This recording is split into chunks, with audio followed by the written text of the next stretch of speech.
Imagine if your family keep borrowing money every year to buy food, clothes, or school supplies. At first, it helps, but later you owe so much that almost all of your allowance goes to paying the person you borrowed from. This is what's happening to many countries today. They are spending more than they earn, borrowing more money, and now struggling to pay it back. Let's talk about this big problem, growing fiscal deficits and debt in developing countries. Debt is huge. Developing countries owe more than 30 trillion US dollars. That's like stacking up mountains of money they must repay. Every year, they pay almost $1 trillion dollars just an interest.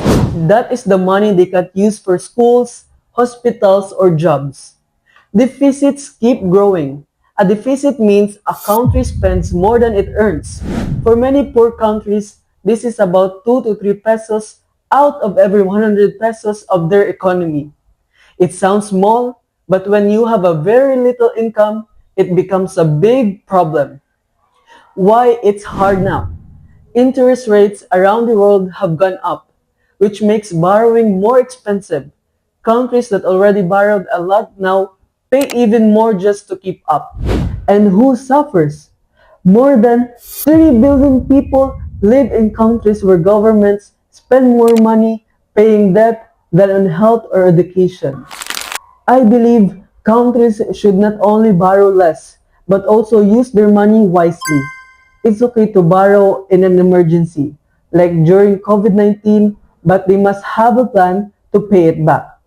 Richer countries and big organizations like the World Bank and IMF should also help by giving fair loans or by lowering interest, so poor countries don't fall into a debt trap.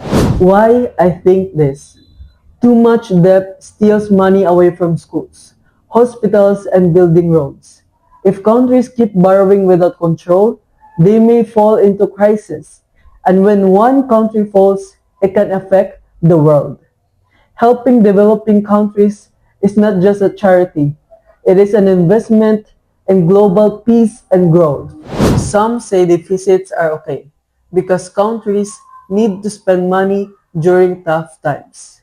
Yes, but they must still manage their money after the crisis is over.